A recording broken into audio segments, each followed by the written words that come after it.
आज हम रक्त धातु के बारे में जानेंगे। तो जितने पॉइंट्स रस धातु में जाने थे उतने ही हमें रक्त धातु में भी जानने हैं, ठीक है।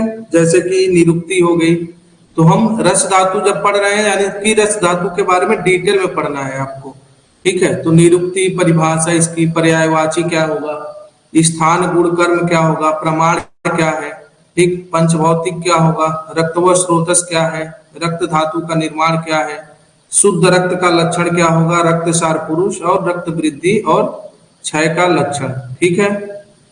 तो इन सभी पॉइंट्स को अगर मान लो एग्जाम में क्वेश्चन आता है 10 नंबर का, ठीक, कि रक्त धातु का वर्णन करिए, ठीक है, तो इसमें आपको इन सभी पॉइंट्स को लिखना होगा, यानी कि इसकी निरुक्ति परिभाषा के साथ साथ जो क्षय और वृद्धि के लक्षण है इन सभी पॉइंट्स को आपको लिखने होंगे, ठीक। तो देखो सबसे पहले रक्त धातु की निरुक्ति क्या होगी। तो रक्त धातु की निरुक्ति में क्या बताया है कि रक्त शब्द की उत्पत्ति रंज धातु से हुई है, जिसका अर्थ होता है लाल वर्ण। तो आपने रक्त देखा होगा, रक्त का कलर कैसा होता है, लाल कलर का होता है, रेड कलर का होता है। तो ऐसे ही यहाँ पे बताया है कि जो रक्त शब्द है इसकी उत्पत्ति रंज धातु से हुई है। रंज मतलब कि लाल वर्ण का, ठीक है, लाल कलर का होता है, तो इसकी निरुक्ति हो गई। अब देखो डिफिनीशन क्या होगा, यानी कि रक्त धातु की परिभाषा क्या होगी। तो कहा है कि रस धातु के प्रसाद भाग के यकृत और प्लीहा में प्रवेश करने के पश्चात रंजक पित्त के प्रभाव से निर्मित शरीर का द्वितीय धातु को रक्त धातु कहते हैं। तो ये आपको पता ही होगा कि प्रसाद भाग से क्या होता है, धातुओं की उत्पत्ति होती है, ठीक है। प्रसाद भाग या सार अंश कह लो, उससे क्या होता है, धातुओं का पोषण होगा। तो जब यह प्रसाद भाग क्या करता है, रस धातु का प्रसाद भाग जब क्या होता है, यकृत और प्लीहा, यकृत यानी कि लीवर में और प्लीहा यानी कि स्प्लीन में, ठीक है, प्रवेश करता है, तो वहां पे क्या उपस्थित रहता है, रंजक भाषा में कि रंजक पित्त के प्रभाव से निर्मित शरीर की द्वितीय धातु को रक्त धातु कहते हैं। दूसरा नंबर का है ना, पहला कौन सा धातु है, रस है, और रस के बाद क्या आता है, रक्त आता है। तो यही इसमें लिख दिया गया है नोट्स में कि द्वितीय धातु को रक्त धातु कहते हैं। तो समझ गए, ये क्या हो गया, डिफिनीशन हो गया कि रस धातु के प्रसाद भाग के यकृत और प्लीहा में प्रवेश करने के पश्चात रंजक पित्त के प्रभाव से निर्मित शरीर की द्वितीय धातु को रक्त धातु कहते हैं। तो ये सब हमने बता दिया आपको। अब देखो इसके बाद आता है परिभाषा के बाद पर्यायवाची, यानी कि सिनोनिम्स। पर्यायवाची क्या होगा इसका, तो रक्त का पर्यायवाची क्या है, यहाँ पे रक्त है, शोणित है, देख रहे हो ना, शोणित, अश्रिक, रुधिर और अस्त्र, ये सब क्या है, रक्त के पर्याय है। तो पर्याय से भी क्वेश्चन पुट अप हो सकता है कि शोणित का वर्णन करो, या अश्रिक से आप क्या समझते हैं, समझ रहे हो। तो ये रक्त के पर्याय हो गए, क्या क्या है, शोणित, अश्रिक, रुधिर और अस्त्र, ठीक है, ये रक्त के पर्याय यानी कि पर्यायवाची यानी कि सिनोनिम्स, ठीक है, सिनोनिम्स हो गया। अब देखो रक्त धातु का स्थान या रक्तवाह स्रोतस क्या होगा, ठीक, स्रोतस आप पढ़े ही होंगे। तो यहाँ पे रक्त धातु का स्थान और रक्तवाह स्रोतस के बारे में बताया है। तो क्या होगा, रक्तवाह स्रोतस का मूल क्या है, तो ये श्लोक बहुत ही ज्यादा इंपॉर्टेंट है। रक्तवाहानम स्रोतंशाम यकृत मूलम प्लीहा च, यानी कि जो रक्तवाह स्रोतस है उसका मूल क्या है, मूल स्थान क्या है, यकृत, यकृत है यानी कि लीवर, और प्लीहा च यानी कि प्लीहा स्प्लीन है, ठीक। तो रक्तवाह स्रोतस का मूल स्थान हो गया था रक्त के स्थान। तो जब इसका रक्तवाह स्रोतस का स्थान ये हो गया, तो रक्त का स्थान क्या होगा, यकृत है, प्लीहा है, हृदय है, रक्तवाही धमनी है और शिराएं हैं, समझ गए।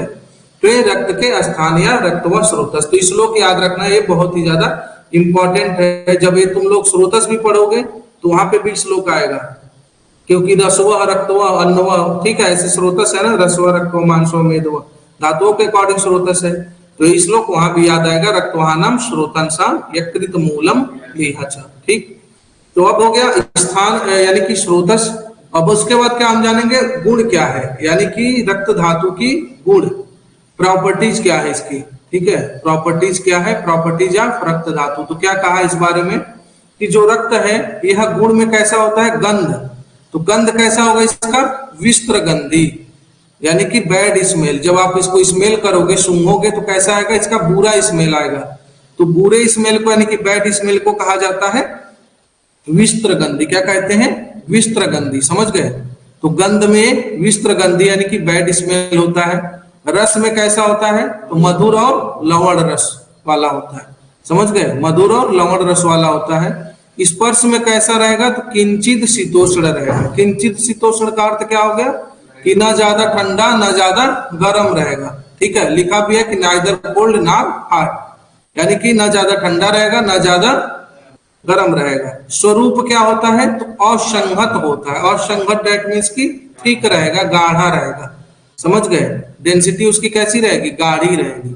ठीक, तो ये क्या हो गया, रक्त धातु के गुण हो गए। समझ गए, गंध में विस्त्र गंधी, रस में मधुर और लवण रस वाला, स्पर्श करने पर किंचित शीतोष्ण, मतलब कि छू जब आप टच करोगे ब्लड को अपने हाथों से तो ना ज्यादा गर्म रहेगा ना ज्यादा ठंडा रहेगा। स्वरूप कैसा है, तो गाढ़ा।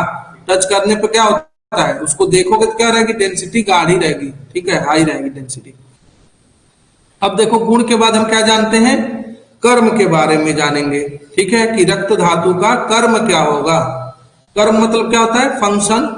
जैसे हम पढ़ते हैं ना कि लीवर का फंक्शन, किडनी का, वैसे रक्त धातु का, ब्लड का फंक्शन भी पढ़ते हो तुम लोग। तो यही क्या है, आयुर्वेद के अकॉर्डिंग हम रक्त धातु का कर्म जानेंगे, यानी कि फंक्शन क्या है।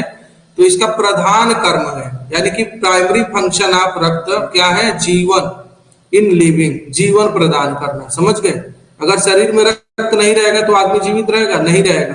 ठीक है, तो जो ही बताया है कि जीवन प्रदान करना रक्त धातु का प्रधान कर्म है। अब श्लोक भी है, रक्तम वर्ण प्रसादम मांस पुष्टि जीवयति च। क्या है, रक्तम वर्ण प्रसादम, यानी कि वर्ण प्रसादन का काम करता है। वर्ण प्रसादम यानी कि आपके शरीर के कलर का निर्धारण करना, शरीर के रंगत का, शरीर के वर्ण का। ठीक है, और वर्ण मतलब कि आपकी स्किन का कलर कैसा होगा, किस पे डिपेंड करेगा, वर्ण। वर्ण यानी कि रक्त पे। मांस पुष्टि करेगा, यानी कि मांस धातु का पुष्टि करेगा। तो ये तो हमने पहले बताया, रस धातु रक्त धातु का पुष्टि करता है, रक्त धातु मांस धातु का, मांस धातु मेद धातु का, मेद धातु अस्थि धातु, अस्थि धातु मज्जा धातु, मज्जा धातु शुक्र धातु की पुष्टि करता है। तो ये सब में लिख सकते हो, एक ट्रिक है ये। तो मांस का पुष्टि करता है, यानी कि मांस धातु का निर्माण करता है। जीवयति, जीवयति मतलब कि जीवन देना, जीवन प्रदान करना। तो ब्लड क्या करता है, जीवन प्रदान करता है। अगर ब्लड निकल जाएगा शरीर से पूरा तो मृत्यु हो जाएगा शरीर। समझ गए, तो एक कर्म हो गया, क्लियर है। अब दूसरा कर्म क्या बताया है कि शरीर के धातुओं की वृद्धि और क्षय रक्त धातु पर निर्भर करती है। वृद्धि और क्षय किस पे निर्भर कर रहा है, रक्त धातु पे। ठीक है, ये है श्लोक की देहस्य रुधिरम मूलम रुधिरैव धार्यते तस्मादयन्तेन संरक्ष्य रक्त जीव इति स्थित। इसीलिए इसका हमको संरक्षण करना चाहिए। बिकॉज की क्या कर रहा है, इसका अगर क्षय होगा, इसका वृद्धि होगा तो उसका इफेक्ट जो है हमारे शरीर के अन्य धातुओं पर भी पड़ता है। इसीलिए आचार्य सुश्रुत ने कहा है कि देहस्य रुधिरम मूलम, यानी कि रुधिर जो है, रुधिर मतलब रुधिर किसका पर्याय, अभी बोले ना, रक्त का है ना। तो देहस्य रुधिरम मूलम, यानी कि जो शरीर का मूल क्या है, रुधिर है, यानी कि रक्त ही शरीर का मूल है। रुधिरैव धार्यते, और ये क्या करता है, रक्त रुधिर क्या करता है, धार्यते किसका, शरीर का धारण करता है। अभी बोला गया है, रुधिर जितने भी धातुएं क्या करती हैं, शरीर को धारण और पोषण प्रदान करती हैं। तो यही यहाँ पे लिखा है रुधिरैव धार्यते, यानी कि रुधिर जो है, यानी कि रक्त शरीर को क्या कर रहा है, धारण करता है। तस्माद, इसीलिए यत्नेन संरक्ष्य, इसका यत्न करना चाहिए, किसका, संरक्षण करने का। यत्न मतलब प्रयास करो कि हमारा रक्त जो है बचा रहे। रक्त जीव इति स्थित, और रक्त से ही क्या होता है, हमारी रक्षा होती है, जीवन की रक्षा होती है। समझ गए, तो ये हिंदी में भी है शॉर्ट में कि रक्त ही शरीर का मूल है और रक्त ही शरीर का धारण करता है। तो मनुष्य को हर संभव प्रयत्न द्वारा रक्त की रक्षा करनी चाहिए। तो श्लोक इससे अच्छा याद कर लीजिए कि देहस्य रुधिरम मूलम रुधिरैव धार्यते। देखो ब्रेक करके याद करो तब याद हो जाएगा। मतलब जहां कॉमा लगा वहां रुक जाओ, जब उसका प्रोनाउंसिएशन करना है, श्लोक को पढ़ना है, तो जहां स्टॉपेज है वहां पे रुक जाना है और फिर उसको आगे वाला पार्ट को एक साथ पढ़ लो। जैसे हम उच्चारण कर रहे हैं कि देहस्य रुधिरम मूलम, रुक गए, फिर क्या है, रुधिरैव धार्यते। ठीक है, तस्माद यत्नेन संरक्ष्य रक्त जीव इति स्थितम्। तो ऐसे जब आप उच्चारण करोगे तो याद हो जाएगा, 20 बार पढ़ लोगे तो। अब चलो रक्त धातु का प्रमाण जानेंगे। प्रमाण बता ही थे, प्रमाण दैट इज द क्वांटिटी। तो कल रचना शरीर में आपने प्रमाण भी पढ़ा था, ठीक है। तो यहाँ पे हम अंजलि प्रमाण के बारे में जानते हैं। क्वांटिटी, क्वांटिटी है अंजलि प्रमाण। तो रक्त धातु का प्रमाण कितना होगा? अष्ट अंजलस्य शोणितम। और ये प्रमाण कैसा बताया गया? ये नहीं कि जैसे तुम्हारे शरीर में हमारे अंजलि प्रमाण का नहीं होगा, तुम्हारे ही अंजलि का प्रमाण होगा, ठीक है। यानी कि रक्त धातु जो है 8 अंजलि होता है। तो जिसकी जितनी अंजलि है, अंजलि समझ रहे ना, ऐसे दोनों हाथ चिपकाते हैं तो एक अंजलि बनता है जब इसमें पूरा भरोगे। तो ऐसे करके 8 अंजलि जो है शोणित रहता है, 8 अंजलि प्रमाणस्य, ठीक है। अष्टो अंजलस्य शोणितम, समझ गए? ये रक्त धातु की क्वांटिटी यानी कि प्रमाण हो गया। पंच भौतिक स्वरूप देखो रक्त का।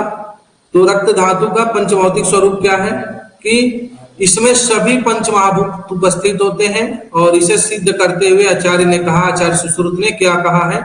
देखो, विस्तृता द्रवता रागः स्पंदनम लघुता तथा भूमध्यादिनानाम गुणे होते दृश्यते छात्र शोणिते। ये भी आचार्य सुश्रुत ने कहा है।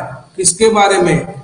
इसके रक्त का पंचभौतिक स्वरूप। पंचभौतिक स्वरूप मतलब समझ रहे हैं ना कि इसमें पांचों महाभूत का इन्वॉल्वमेंट कैसे है, इस बारे में आचार्य सुश्रुत ने प्रकाश डाला है कि पृथ्वी महाभूत में क्या है, क्या हुआ, क्या हुआ? आर्टिफिशियल ब्लड, आर्टिफिशियल ब्लड होता है। आर्टिफिशियल ब्लड होता है। आर्टिफिशियल ब्लड होता है। आर्टिफिशियल ब्लड कैसा होगा? तैयार किया जा सकता है क्या ह्यूमन ब्लड सामने से? नहीं तो है, वो साइंटिफिक चीजें हो गई, ठीक है। तो यहाँ देखो क्या है, क्लास के बाद पूछना, रक्त का पंचभौतिक स्वरूप। तो इसमें क्या है कि पंचभौतिक मतलब कि जैसे हमने बताया ना कि सभी द्रव्यों में पंचभौतिक यानी पंच महाभूत का इन्वॉल्वमेंट है, तो ऐसे ही रक्त में भी पांचों महाभूत का इन्वॉल्वमेंट है। क्या है? तो देखो, पृथ्वी महाभूत में क्या बताया गया है? पृथ्वी महाभूत यानी कि जो रक्त में विस्त्र गंधी है, बोला गया है ना कि रक्त जो है बैड स्मेल करता है। जब आप उसको स्मेल करोगे तो बुरा स्मेल आएगा, यानी कि विस्त्र गंधी होगा। तो इसमें किस महाभूत की इन्वॉल्वमेंट हो गई? गंध किसमें है? पृथ्वी महाभूत में ना। गंध किससे आता है? हाँ, पढ़े हो ना, पृथ्वी महाभूत में। फिर आप यानी कि क्या होता है? आप मतलब जल है। तो द्रवत जो रक्त है वो कैसे रहता है? लिक्विड स्टेट में रहता है, तो इसीलिए इसमें जल महाभूत की प्रेजेंस हो गई। आ रहा है समझ में? तेज महाभूत अग्नि, अग्नि का कैसे है? वर्ण प्रकाशन का कार्य करता है ना। हाँ, हमारे शरीर का वर्ण कॉम्प्लेक्शन को, स्किन के कॉम्प्लेक्शन को किस पे डिपेंड है? रक्त पे। तो इसके कारण इसमें तेज महाभूत, तेज यानी कि अग्नि महाभूत की इन्वॉल्वमेंट है। और स्पंदन यानी कि रक्त जो है मूवमेंट करता रहता है, स्थिर नहीं ना है, रक्त ट्रांसपोर्ट होता रहता है ना रक्त का। तो इसीलिए इसमें किससे होता है? वायु महाभूत से। तो वायु महाभूत की इन्वॉल्वमेंट हो गई। अब देखो आकाश महाभूत की इन्वॉल्वमेंट कैसे है? बिकॉज ऑफ लघुता होती है, यानी कि रक्त जो है सूक्ष्म स्थानों पर, ठीक है, सूक्ष्म से सूक्ष्म स्थानों पर भी क्या होता है? उसकी एबिलिटी रहती है, योग्यता की वो पहुंच जाता है। तो इसीलिए इसमें आकाश महाभूत की भी इन्वॉल्वमेंट हो गई। समझ गए? ये आचार्य सुश्रुत के अकॉर्डिंग है। क्या कहा है? विस्तृता द्रवता राग, यानी कि विस्तृता मतलब कि बैड स्मेल। तो स्मेल गंध किसमें है? किस महाभूत की प्रेजेंस में? पृथ्वी। द्रवता मतलब कि जल महाभूत, ठीक है। राग स्पंदनम लघुता तथा, स्पंदनम यानी कि स्पंदन मूवमेंट किसके? वायु महाभूत के कारण। और लघुता किसके कारण है? तुम्हारा आकाश महाभूत के कारण, ठीक है। ये हो गया तुम्हारा, ये महाभूतों की प्रेजेंस हो गई। अब देखो इसके बाद रक्त धातु का निर्माण बताया गया है, ठीक है। रक्त धातु का निर्माण कैसे होता है हमारे शरीर में? तो अकॉर्डिंग टू क्षीर दधि न्याय, न्याय पढ़े हो ना, न्याय देखे कि नहीं? तो क्षीर दधि न्याय के अनुसार क्या बताया है रक्त धातु के निर्माण में कि सबसे पहले तो रक्त सधर्मी अंश पे रक्त अग्नि ने क्या किया? पाचन किया। अग्नियां 7 धातु अग्नि भी है ना, टोटल कितनी है? 13 अग्नियां हैं, तो 7 है।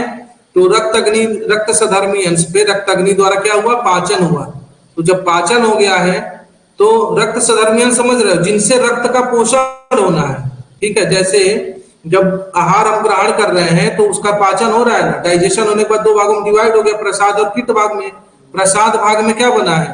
तुम्हारा रस, आहार रस की उत्पत्ति हुई। आहार रस से क्या हुआ? तुम्हारा आहार रस पे जब रस अग्नि का पाचन होगा तो उससे क्या बनेगा, फिर वो सूक्ष्म और स्थूल भाग में और पित्त भागों में डिवाइड हो जाएगा। तो उसके स्थूल भाग से रस धातु बनेगा, समझ गए, और सूक्ष्म भाग से उप धातु बनेगा और पित्त भाग से मल बनेगा।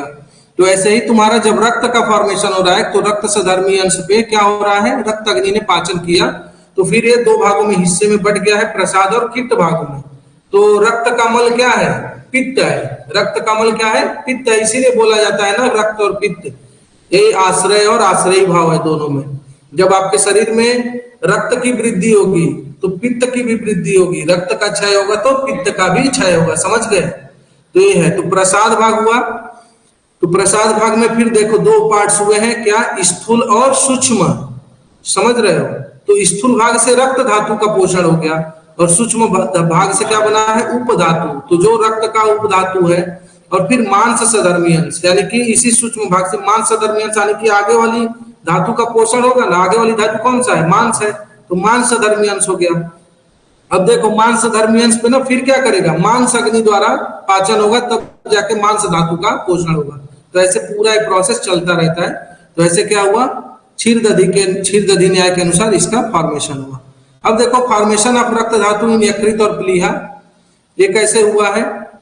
तो कहा कि सखल्वायो रसो यकृता प्लीहानो प्राप्य रागम उपैति रंजिताश तेजसा वाप्य शरीरस्थेन देहिनाम अव्यापन्ना प्रसन्नेन रक्त इत्याविधीयते। आचार्य सुश्रुत के अकॉर्डिंग है, सुश्रुत संहिता के सूत्र स्थान का। और क्या कहा है कि जो रस धातु है यह संपूर्ण शरीर में भ्रमण करती हुई जब यकृत और प्लीहा में पहुंचती है, देख रहे हैं, रस धातु, पहले रस धातु का फॉर्मेशन हुआ और जब रस धातु क्या कर रहा है, भ्रमण करते हुए, यानी कि जब उसका मूवमेंट हो रहा है, और मूवमेंट करते हुए जब हमारे यकृत और प्लीहा यानी कि लीवर और स्प्लीन में जा रही है रस धातु, तो वहां पे उपस्थित क्या है, पहले से रंजक पित्त है।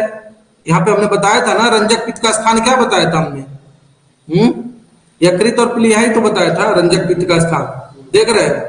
तो जैसे पहले रस धातु का फॉर्मेशन हुआ तो रस धातु क्या कर रहा है, जब मूवमेंट करते हुए हमारे लीवर और स्प्लीन के पास पहुंचेगा, यानी कि यकृत और प्लीहा के पास, तो वहां पे पहले से प्रेजेंट कौन है, रंजक पित्त है।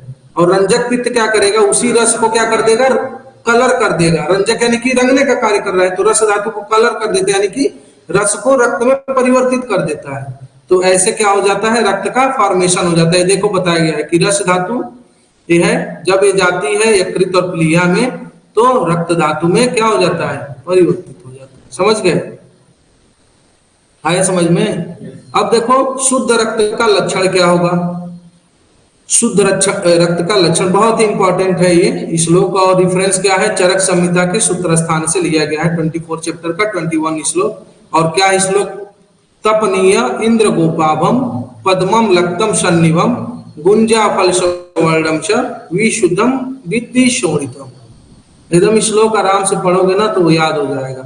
तपनीय इंद्र गोपाभम पद्मम लक्तम सन्निभम गुंजा फल सवर्णम च विशुद्धम विद्धि शोणितम।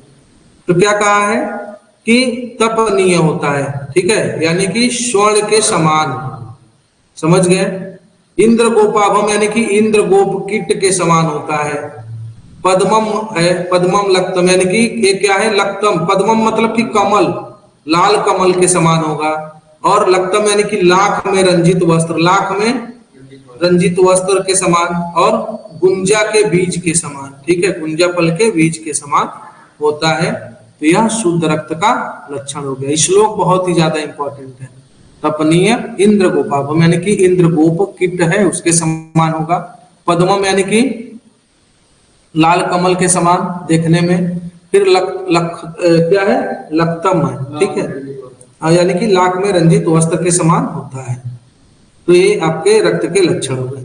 अब देखो रक्तसार पुरुष, तो रक्तसार पुरुष का लक्षण क्या होगा, यानी कि रक्तसार पुरुष कहने का अर्थ क्या है कि जिसके शरीर में, जिस व्यक्ति के शरीर में रक्त धातु सम अवस्था में रहेगी, समझ गए। जिस व्यक्ति के शरीर में रक्त धातु सम अवस्था में रहेगी उसको हम कहते हैं रक्तसार पुरुष, ठीक है। ये सम अवस्था की बात हो रही है, समावस्था किसकी, रक्त धातु की।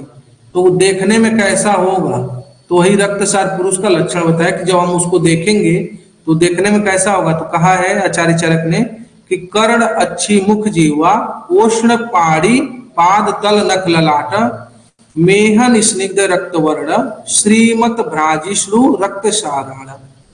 मतलब इन सभी हिस्सों पे ना लालिमा दिखेगी। जो जो स्थान बताया है आचार्य चरक ने, कर्ण, अच्छी, मुख, जीवा, उष्ण, पाड़ी, पाद, तल, नख, ललाट, मेहन, ठीक है, ये सब क्या होंगे आपके रक्त वर्ण के, यानी कि इसमें लालिमा रहेगी, लाल वर्ण की आभा रहेगी।